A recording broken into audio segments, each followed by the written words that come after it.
नमस्कार मित्रांनो, पंचम दत्त अवतार श्री वासुदेवानंद सरस्वती टेंबे स्वामी महाराजांचे परमशिष्य योगीराज गुळवणी महाराज हे जवळपास 1400 किलोमीटरचा प्रवास करतात, ज्यातील 700 किलोमीटरचा प्रवास पैदल आणि 700 किलोमीटरचा प्रवास हा रेल्वेतनं करतात। आणि दक्षिणेमध्ये जिथे स्वामी महाराज एकांतवासात असतात त्या हावनूरला तुंगभद्रेच्या काठी येऊन पोहोचतात।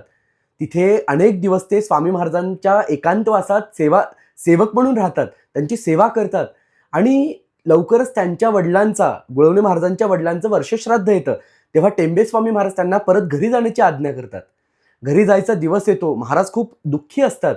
तेव्हा ते स्वामी महाराजांना विचारतात की महाराज, आता आपली परत भेट केव्हा? तेव्हा स्वामी महाराज एका ठिकाणी बसलेले असतात, तेव्हा ते आपल्या हृदयाकडे बोट करतात आणि सांगतात की अरे, हे रूप लक्षात ठेव। असं म्हटल्या क्षणी त्यांच्या हृदयामध्ये हे जे दिव्य दत्तात्रय प्रभूंचं रूप आहे हे प्रगटतं आणि स्वामी महाराज म्हणतात, या रूपाला नित्य स्मरणात ठेव, म्हणजे माझी आठवण तुला येणार नाही। पुढे घरी येऊन गुळवणी महाराज हे चित्र रेखाटतात आणि आजही हे चित्र वासुदेव निवास, पुण्यातील वासुदेव निवासात आपल्याला बघायला मिळतं। आणि हाच योगीराज गुळवणी महाराजांना झालेला प्रत्यक्ष दत्तात्रय प्रभूंचा सगुण साक्षात्कार किंवा सगुण दर्शन। अवधूत चिंतन श्री गुरुदेव दत्त।